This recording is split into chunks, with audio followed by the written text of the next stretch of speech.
Hello everybody and welcome to Solar Embrace Chapter 3 Beleaguered Arrival. Let's get right into it. The sun, carried on by the spell Celestia had put on it, had almost completely touched down on the horizon as Spike opened his eyes. Blinking in the early evening light, he rolled back the curtains to see the glimmerings of the ocean. It was the first for him, really. He had never laid eyes on water larger than a river or a lake, and to see nothing but vast, powerful waters, he wasn't afraid to admit it scared him a little. He didn't know how to swim, but in a place that big he felt like he would be lost forever should he fall in. Who knew what terrible dangers lurked beneath those waves? A flash through the other curtain window caught his eye. He turned away from the sparkling ocean and instead drew back to the curtain to see the flash of light, this time brighter than the other one. Blinking, Spike was not sure exactly what he was seeing. Clouds, dark and menacing, were barreling down on the carriage, almost like they were intent on smashing into it, like a herd of buffalo. The winds had considerably picked up, judging by how the carriage was now rocking modestly, compared to the not at all before. Another flash of light outside burned an image of an irregular, jagged bolt as it arced across the sky. Other than the light, the clouds obscured anything that may lay behind them. The curtain of rain below them seemed to connect with the ocean as if the storm and the ocean were one single entity. A thunderstorm? Out here? Spike thought, knowing full well the princess and he were sitting in a very electrically conductive vehicle that was going to be very close to those monstrous clouds in a very short amount of time. The metal that held the entire carriage together was like a giant lightning rod just beginning the clouds to strike. His first thought was to hide under a blanket until it passed, but seeing as he had none, he decided to do the next thing best, wake up Celestia. Quickly, he leaned over to her, but then he hesitated. How does one wake up a princess, especially one like Celestia? He was certain ancient protocol for something such as this. Spike wasn't sure if there was a protocol, so he decided to go for broke. Gently poking her in the back of the shoulder, since she was facing away from him, he whispered, Celestia! Celestia, you might want to wake up. He still remembered being raised in the care of Celestia when he had just been hatched by Twilight.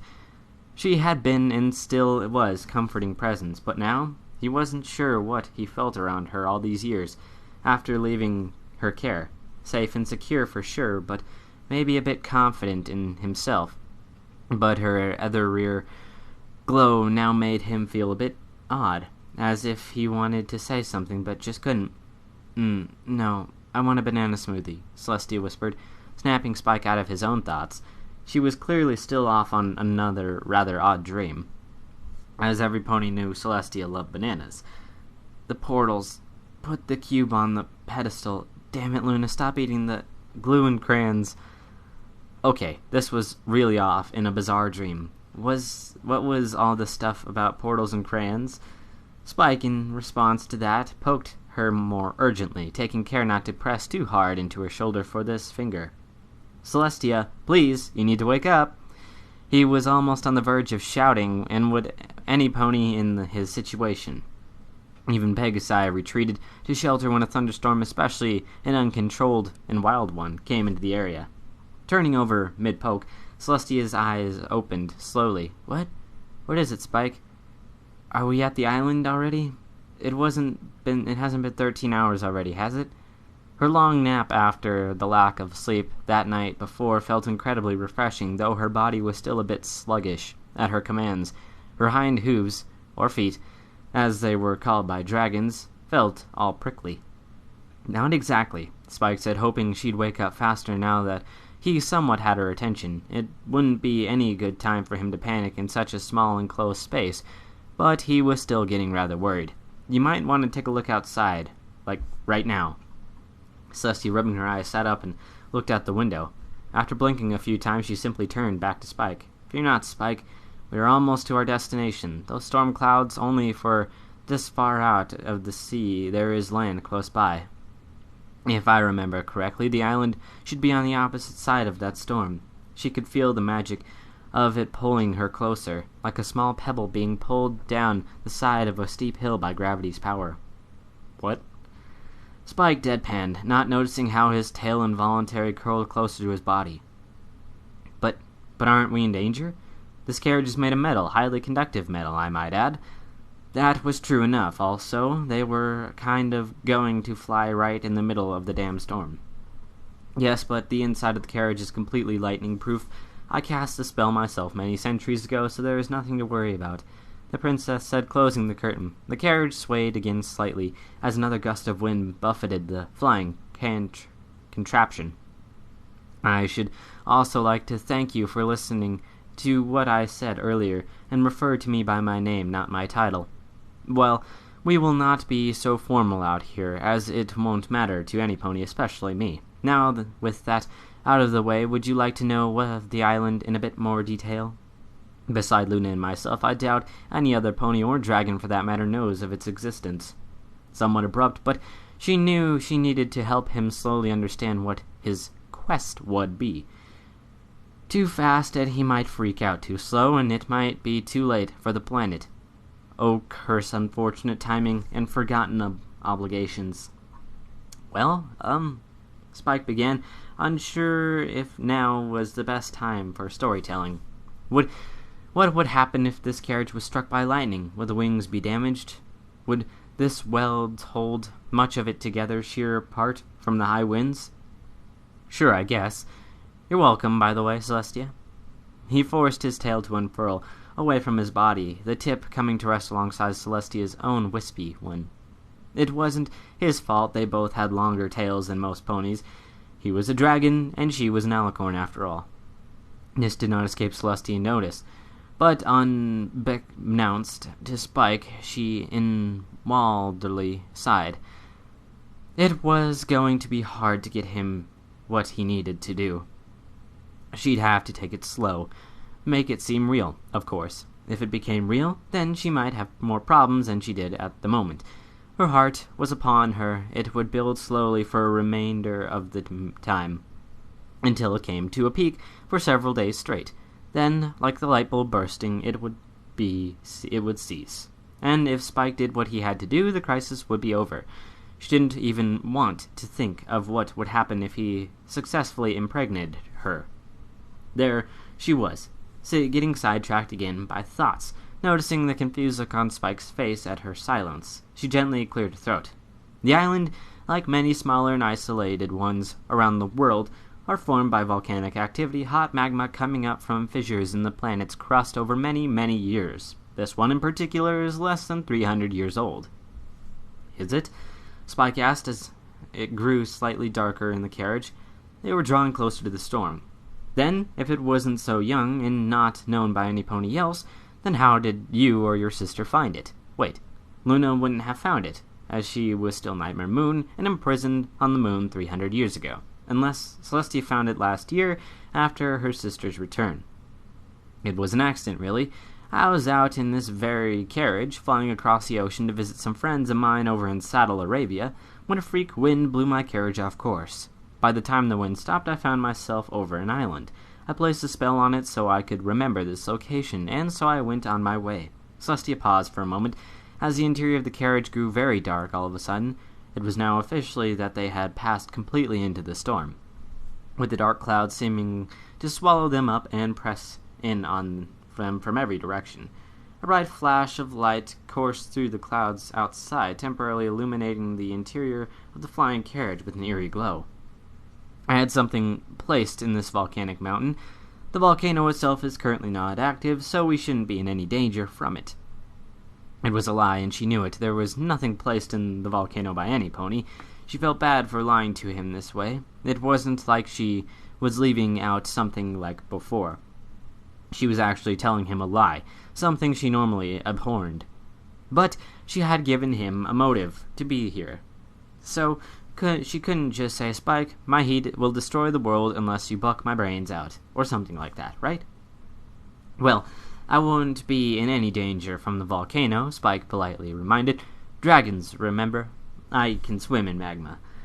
He paused for a moment, and a thought crossed his mind. This thing you mentioned, what exactly is it? Is it some sort of ancient alicorn artifact, like an amulet or giant spell amplifier? I would prefer not to say, but it is something akin to a vessel, Celestia said. This unintended double entendre not lost on her. It was a vessel, her inner vessel, which Spike needed to pilot. Its needs, as some might say, to be completed. This vessel will save us. Okay, I guess. What do we need to fill it with? The dragon asked, completely clueless as to why the princess was acting so bashful with her explanation. Was it embarrassing to talk about for her? Before Celestia could blush or respond to that unknowingly sexual question, a bright flash illuminated the carriage, followed by a massive rumble that shook their very teeth. In an instant, a great shake threw the carriage around, sending the two passengers sprawling onto their backs. Their luggage sailed through the air and landed on the opposite sides, narrowly missing both the occupants as they did so. The ride was now much rougher, as if they had been... "Have we been hit?" Spike asked in a loud shout, his ears still ringing from what sounded like an explosion.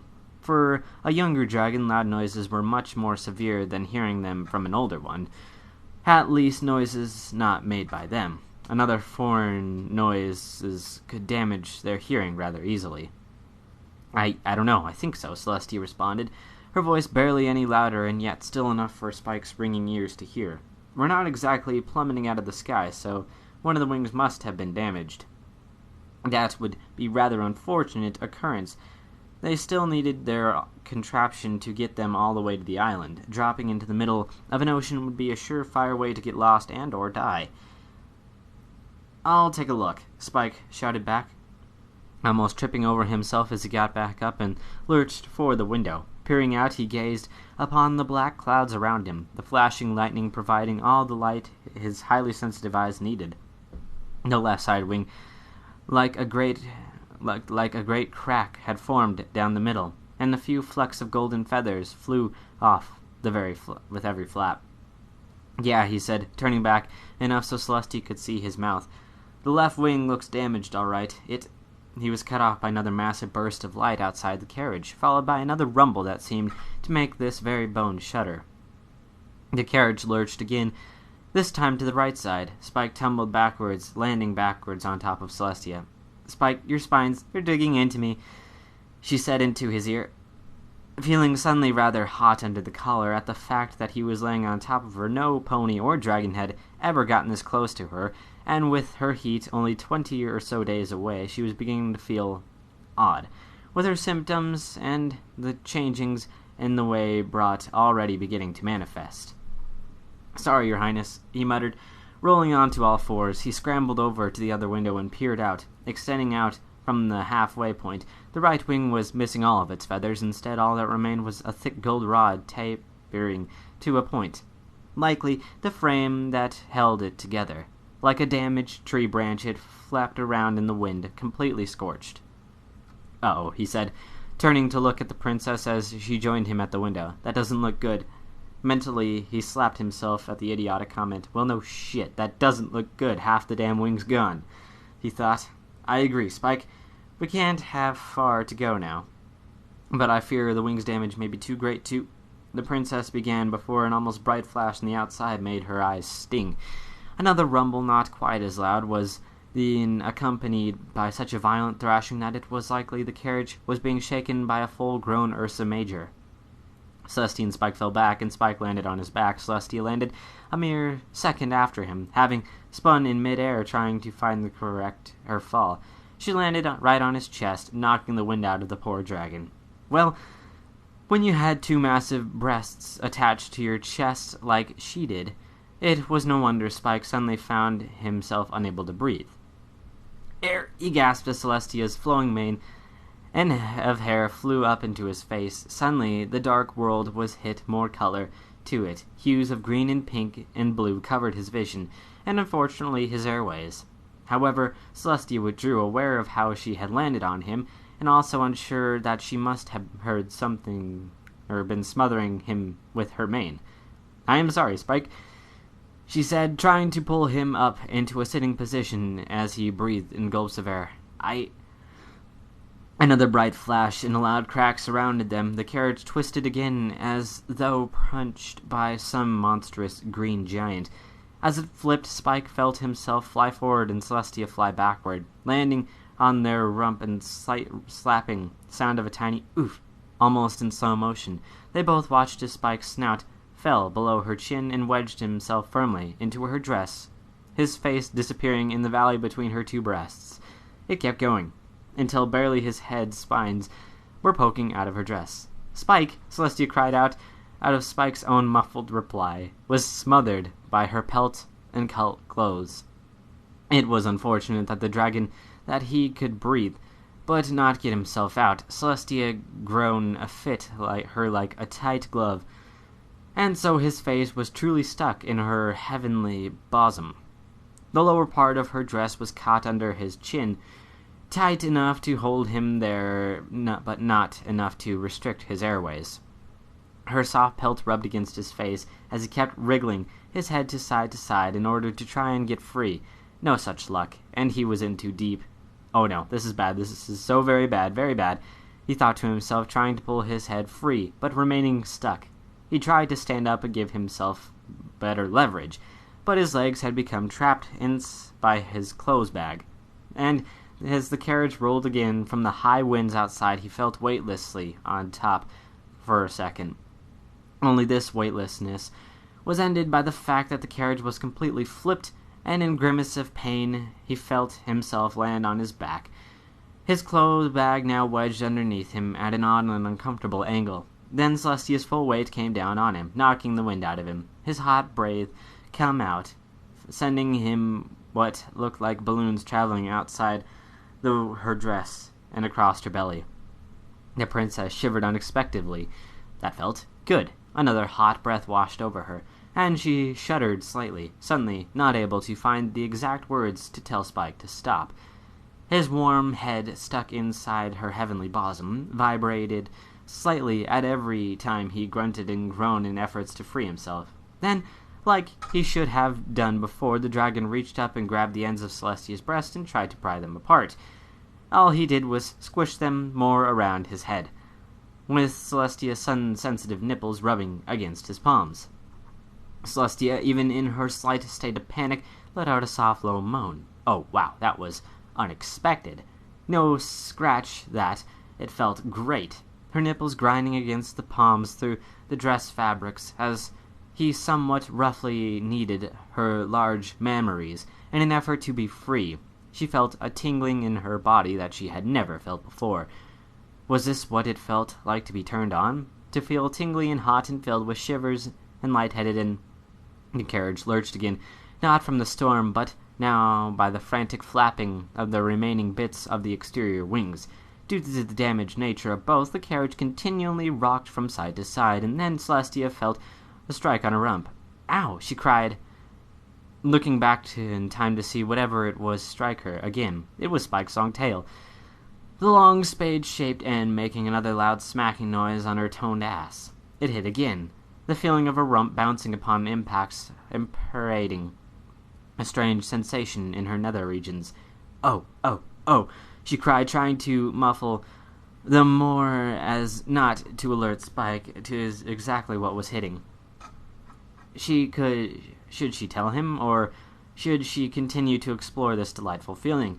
It was like feeling a tingling sensation up and down her entire back, starting from right below her skull and ending right where Spike's magnificent tail was slapping against her. "Spike?"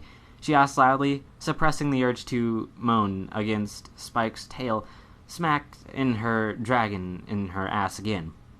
Did all mares like this, or was she just one of those turned on by such an act? Do you need help?" Spike said from within her bosom, nodding his head up and down. It made her breast bounce slightly around his head, which made it look more like he was not stuck and instead was shoving it in and out of her cleavage. Such a thought had an unexpected side effect of Celestia's body. Her nipples hardened further under her palms, sticking onto them like eraser buds. The tingles in her body continued, and if Celestia didn't know better, she'd say they were greatly increasing in not only intensity, but frequency as well. It was almost like it was building towards something, but towards what? She wasn't sure. Was this the feeling of approaching something, what she had heard other mares describe as a climax? "Here, let me help," Celestia said, equal parts of her body and brain screaming to not help him out at all. She forlornly ignored it, and pulled her breasts apart further than Spike must have been willing to. She watched as his head popped out and he fell back into her small purse. "Celestia, I'm so sorry. Please forgive me. I tried, but I got stuck and—" Spike rambled in a hurried apology, only for Celestia's finger to slide across his lips and silence him. "Spike, it's quite all right. I understand," she said softly as another lurch rolled them again. This time the carriage rolled right side up, with Celestia landing on the bottom of Spike, haphazardly sprawling on top of her. The sudden change in position had the unintended side effect of squishing Celestia's breasts and almost out of the fabric completely. In fact, her arolls were making themselves known in the world as their edges poked out, threatening to spill her breasts out completely. Another lurch from the carriage, and they did spill out, pointing towards the sky with two large watermelons. The princess quickly reached up with her hand and shoved them back in before the dragon saw this, shuddering slightly as the hypersensitive nipples scraped against the fabric upon re-entry.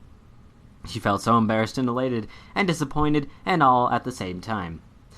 Maybe she should have left them out for him to see. Starting from there might have made things a whole lot easier for them to progress from. That, and something rather big was pressing against the fabric against her lower parts of the dress, right above where her special area was. She glanced down at Spike, shook his dizziness from his head, his eyes thankfully closed during the exposure. A large bump she was now feeling must have been his. "Oh," she whispered, her eyes widening in realization. For her to feel something like that, through two sets of clothes, it had to have been quite impressive in size. She did remember reading a book on dragon biology that stated different species of dragons had one or two members, with two-membered species usually having smaller ones. This didn't feel like two. And for a second, she also remembered the single-membered ones had something a bit special about their own. It was something the author had gone into great detail about, as the author had been a mare and she had a dragon for a lover. But for a long life of Celestia, once more, she could not recall exactly what the special edition had been. Spike shook his head again and rolled off the princess, muttering a sorry as he lay on his back next to her, feeling as though his eyes were rolling around in his sockets. No, scratch that. It felt like they were cut loose from their bonds and were threatening to roll out of his skull, should he open his eyes. "I thought you said this was lightning-proof," he moaned, rubbing his shoulders from where he had landed on something hard. "The carriage itself, inside and out, is," Celestia said, a tingling in her body slowly dissipating. Odd. She was missing it already, and through her heat was only barely beginning to start building up. She could already tell she would like to do that a whole lot more. The wings were not proofed, as I never took the carriage through a thunderstorm. Her panting was not from fear, but from slowly dissolving sense of elation. She had been building up for something, and was now coming to realize just how long she had been holding her breath during the act. Yes, probably. A bad idea. "When you think of it," Spike said, gasping for his breath once more. It was like every time he landed on her, he was either squished by something or landed on something hard. Right now, he rolled over onto both of his clothes bags and Celestia's purse. What had his tail been slapping against while his head was stuck in her royal milk makers? Whatever it had been, it was firm, yet strangely smooth. The dragon's tail was sensitive after all, and he could still feel the softness beneath his spade-shaped end. Outside, the darkness dissipated a bit, ending even though rain lashed to get against the windows, as it had been for the eternity of the time in the storm. The large droplets looked more like hail, save for the fact splattering against instead shattered against the windows. The lurching of the carriage was still pretty bad, but Spike got up and looked outside once more, only for another lurch to smash his face into the side window. Ow. he muttered, steadying himself to get a better look. Strange, the clouds themselves were still black, but they seemed to be moving away, rushing back in the other window. Spike looked up and down and saw the glittering ocean below, well, except for one rather large splotch somewhat in the middle. It curved upwards like a giant fang, with some more of it spread out low around it like a plate. "Celestia, is that the island?" Spike asked, motioning for her to come by the window. Celestia picked herself up, set her crown back onto place, it somehow having stayed on her head during the struggle, and crawled over to Spike's side. "Yes, Spike, that is indeed the island," she said, smiling. "We're almost there. She was cut off by the sudden tearing noise outside the carriage. It was not fabric, but metal. Looking out with a horror, the pair saw the left side wing drop away from the carriage entirely, flecks of gold trailing after it. A small gust of wind, the last gift from the thunderstorm, struck the underside remaining of the wings. This immediately sent the carriage into a small dive, spinning out of control as it did so. "This is why I don't like flying," Spike shouted, as he tumbled around in the interior of the carriage, bumping himself against everything in Celestia, or at least not in thunderstorms. Celestia, even as she tumbled, found Spike's shout to be rather comical, or at least what he had said was comical, as it was, partly to relieve stress and just laugh. She giggled. This drew Spike's attention, and he grabbed the surface and pulled himself close as to not just keep flying around the interior. "Why are you laughing? Can't you see we're gonna crash?" He cried out as he ducked in the action, saving him from the princess's purse land squarely in his face. It was stopped by something round, soft and lightly bound, sucker punching him right in the face, sending him tumbling once more. It was her rear. Celestia only laughed harder at the impact. Why was she so giddy all of a sudden? Were the feelings she had felt during their close time together messing with her head? "Celestia!" Spike cried out once more, his arms flailing around as he spun. "Wait, we need to get out of here. Can't you just—" He was cut off as his hand flailed around and closed itself around her horn. In an instant, Celestia's eyes went wide. Her nostrils flared, and a bright beam of magic shot forth from her horn like an explosion. The carriage top burst open, and Spike went sailing out, his hand slipping off of the alicorn's horn. "Son of a bit!" he cried out, his voice trailing off as he fell away from the carriage. A small bit of the carriage top caught him by the tail, violently spinning him around for a few seconds. As his uncontrollable tumbling finally smoothed out, he used his arms to spin himself around mid-air, so he was able to just notice how close the island was below him, before a bright white figure slammed into him, arms gasping around his chest from behind. Large white wings flapped open, capturing the wind and slowly decreasing their speed. Spike looked up in shock to see Celestia holding him aloft, her wings starting to beat to keep them from tumbling down. "Spike, before you thank me," Celestia shouted, a grunt interrupting her sentence. "You should know something." "What?" Spike shouted back, noticing a single trail of smoke from the carriage. It seemed as though Celestia's magical explosion had set the interior of the carriage on fire. "We're still going to hit the ground hard, so I'm going to try and land us in that river," she said, nodding in the direction as they fell. "It's going to sting if we hit at the same time, so please forgive me." Spike looked down, and indeed there was a river less than 100 feet below. It was not terribly wide, but seeing as it was close to the beach, it was most likely slow-moving. It wouldn't be any better for them to escape or fall from this height, only to die by hitting boulders or being swept away by a powerful current. Wait, why had she asked him not to forgive her? "Celestia, what are you—" "Whoa!" Spike shouted as he felt the hand slip from beneath him, his body separating from Celestia by a few feet. It might have been miles for all he cared. In less than the time he would have liked, he impacted in the water like a rock, sending a fountain of water high into the air behind him. Celestia landed right where he had, and the cold water washing over his suddenly exhausted body. The explosive spell must have taken a lot out of her. Her wings suddenly refused to beat under the water. The area, silent after the splash, soon erupted by the sound of the dragon bursting from the water, roaring in surprise and anger. "What in the name of Tartarus did you do that for, Celestia?" he cried out, looking around for the princess as he treaded water. The somewhat murky liquid started to form around him, from his arms and legs thrashing to keep him above water. Strangely, the princess was not there with him. She was not floating, nor was she on the shore, or she wasn't hovering above him. Spike's anger imploded, and the sudden realization came over him. She hadn't come up from under the water like he had. Looking around, Spike dunked himself under and peered through the gloom, searching for the princess. He couldn't have gotten anywhere in a hurry. The water was barely moving at all. And there, Spike thought, seeing a wisp of colored mane floating through the bottom, swimming down and over. He followed it until he found Celestia. Her eyes were closed and her mouth was open. Shit, she's drowning, Spike thought, sweeping her up in his arms and pushing her off the bottom. Though the princess's wings dragged them down, they soon broke the surface of the slow-moving water.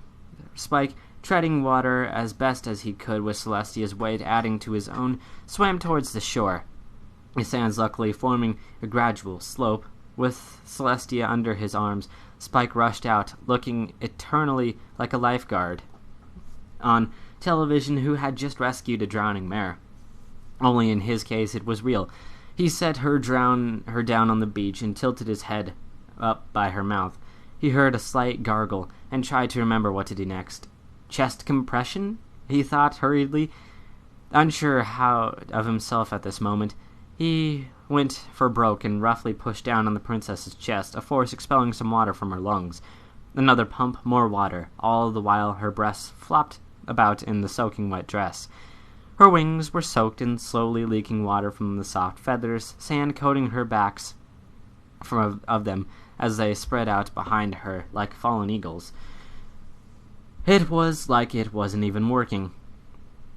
He felt she still had a pulse, but why wouldn't she wake up? Come on, princess, wake up! Spike shouted, going down and breathing into her lungs, his mouth covering hers as his fingers pinched her nose shut. He could not smell any vomit on her. She hadn't thrown up or anything while unconscious. 2 short breaths were right, but he had given her enough air in each. He gave another chest compression, ignoring how the wet dress clung to her body. Breathe, damn it, he shouted. Then, on the 4th pump, Celestia's eyes shot open as more water poured from her mouth. Coughing and retching, Spike gently turned her over to the side, helping her expel the rest of the water from her lungs. He held her in place, knowing full well she'd only hurt herself if she tried to do anything but expel the water. As afterthought, he gently patted her on the back, not to help expel water, but to try and reassure her that everything was going to be okay. It was one of those rare times that Spike was thankful for Twilight's pushy attitude towards certain things. He had been going to the pool a year back, and had seen a colt almost drown there. Twilight, upon hearing this, forced him to enroll in lifeguard class.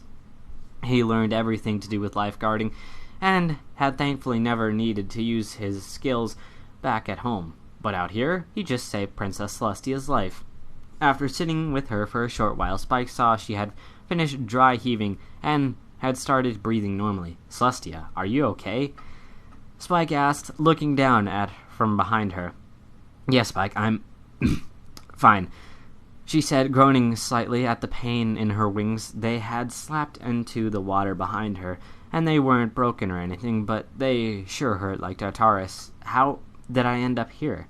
"I carried you out of the water," Spike said simply, wiping his nose on his soaking shirt. You weren't breathing, so I began to rescue breaths and chest compression." "Rescue breaths? Chest compression?" Celestia repeated softly, her free hand coming up to wipe away large droplets of water still on her soaking wet face. Where did you learn to do that?" "At Ponyville YPCA," Spike said, referring to the Young Pony Center for Athletics. "Twilight made me take lifeguard course there last year." "Did she know?" Celestia said, lifting her head to the side, her free hand onto her arm. She laid it back down, making somewhat of a makeshift pillow. Why did she do that?" She let out another small cough, but it sounded like there was no more water. It did sound like something her students would do, and she couldn't have been more grateful than Twilight had done such a thing. "She heard about a colt that almost drowned there, and so wanted me to be able to help. She should the need arise," Spike said, sneezing a bit. The water hadn't exactly been warm. He had just gotten some in his nose and all. Hopefully he wouldn't come down with anything. If he did, then how would he help her with the quest? Celestia was quiet for a moment or two, enjoying the feeling of oxygen freely returning to her lungs. She had felt the water enter her lungs, felt her mind start to slip away, and then strong hands lifting her up, the pale light of the sunset suddenly shining through her eyelids. She had almost died, yet Spike had been able to save her. Spike had saved her life. Slowly sitting up and rubbing her shoulder, Celestia looked at Spike. "Thank you, Spike," she said softly, trying not to notice how the wet clothes clung to his body. "Thank you for saving my life." "Of course, Celestia," Spike said, raising to his feet. "Just take my hand." Slowly Celestia did, marveling at the surprising softness on the scaled appendage. Letting Spike raise her to her hind hoof, she felt her knees give out after a few short seconds. Spike thankfully caught her, and supporting her on his shoulder, he walked with her towards a tower of smoke and the other side of the sand dune. Passing through a patch of thick grass on the crest of the dune, Celestia found herself looking upon the shattered remains of her flying chariot. It was bent, twisted, entirely wrecked. The rest of it was on fire, and judging from the smell of smoke, all her clothes had gone up in a blaze. Pieces from the remaining were scattered everywhere, and off in the distance the other wing stood out enough on the ground, looking some macabre sign showing how close they had come just to death. Suddenly, there was a bright spark and a shimmer surrounded the immediate area of the carriage. Then, as suddenly as it had appeared, it vanished, the wreck collapsing in on itself like a burning building. "What was that?" Spike asked, looking at Celestia as they walked towards the crash site. "That was a spell dying, Spike," Celestia said. "I fear our way home is, for the moment, not available." A small burst of flame followed by a minute billowing of black smoke followed her words. "I think that might have been my purse, as our clothes likely fell somewhere out in the ocean. So we're stranded here, without spare clothes?" Spike asked as he led both of them down the sand dune, going slow so they could not fall. "I'm gonna be stranded on a deserted island with the princess, and if our clothes become too damaged, we'll eventually be naked." He thought, sarcasm apparent in his head. A naked Celestia? While he found her rather attractive, what was he going to do? Avert his eyes every time she was in front of him? Fashion her some clothes out of some special local vegetation? In a sense, yes, but this is the island we need to be on, and tomorrow we'll start making our way towards the mountain. As she said this, she pointed weakly at the volcano. It seemed to stretch much higher into the sky than it had appeared from up in the clouds. "So, what do we do now?" Spike asked, looking around for some form of shelter. There were no caves, on the shoreline, and there was no driftwood to make a makeshift shelter. The sun had completely slipped below the horizon. Just how long had they been up in that storm? The stars were coming out, and the gloom of the night was descending upon them like a blanket. Celestia pointed over to the cluster of trees, the vegetation making them look like a shack on a tropical beach far to the south. "For now we need to take shelter under there. We shouldn't start a fire, either. We don't have to worry about any animals attacking us, but it might attract mosquitoes or similar insects, and a lot of this grass is too dangerously dry. They'd be at least mostly protected from wind anyway, and any real breeze from the ocean would chill her to the bone." "What about you? It's gonna get cold tonight," Spike said. Seeing how the princess shivered slightly, her pelt was not thick like the alpaca's. It was not meant to hold in heat, and she was going to freeze as the island lost heat during night. The interior would likely stay much warmer, but out here along the coast they were particularly susceptible to winds or any more possible rain. It didn't help that their clothes were still retaining water, and would likely not dry for a few more hours. He glanced down at his wrist. Wow, his bracelet from friends were still there, twinkling in the sun, dying rays. "Well, since the best way to care for someone as wet as I am is to keep them warm, you'll just have to cuddle up next to me," Celestia said. with a straight face, smiling slightly on the inside, but showing no signs of her feelings to Spike. "You'll be warm enough. I think you dragons, from what I've heard, are like great furnaces all by yourselves."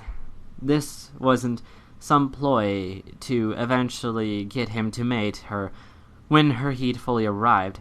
She actually needed him to do this.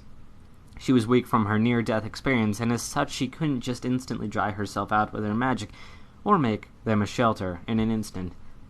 This somewhat threw Spike for a loop. She was being serious, all right, and she was right, but for some reason Spike felt as though she were being friendly. Friendlier than usual, or even really. How often did the Princess of the Sun ask any pony to cuddle up next to her? How many ponies, regardless of gender, would kill to be in his position, getting to snuggle up to the ruler of like a friend or lover? In a few short minutes they reached their cluster of tropical trees and kneeled down, the ground thankfully soft due to the thick patches of long grass and piles of sand. Lying down first, with help of Spike, Celestia rolled onto her side and gently pulled the dragon next to her. Spike, not exactly sure why, did as she subtly suggested, and wrapped his arms around her, pulling her tightly to him to keep her warm. He then laid his tail across her leg, hopefully keeping them warm. She had curled them up closer to them, so that her knees were touching his. Celestia, doing her part, scooted her one wing under their heads like a pillow, and the other one she used to mostly cover the pair like a large, soft blanket. She was still a bit wet, but Spike was giving off more than enough heat to help speed up the process of her drying out. She saw through the suddenly sleepy eyes that Spike's own eyes had already closed, and he was beginning to snore softly. The train wreck of an arrival had taken a lot out of the dragon and himself. They were lucky to have survived that. "Welcome to that island, Spike," Celestia said, gladly embracing his warmth as she too drifted off into dreamland. Around them, the slight breeze of the thunderstorm aftermath carried with it the smell of wet plants and the promise of a calm night. High above, a few clouds parted, causing the light of the moon to shone down upon them. Its embrace was a comforting one to the two stranded creatures, since they were so far from home, and now had no real way to get back. Should their problem sort itself out in the end? Oh well. Author's note: many thanks to the proofreaders for helping me out with this. I won't be needing any more. Sorry to all you aspiring ones. This chapter was fun to write and is nearly 2,000 words longer than I originally planned. Again, thanks to my proofreaders. So, what do you think? I think it's wonderful, fantabulously awesome story. And yes, Luna, you should stop eating glue and crayons. I'm sorry.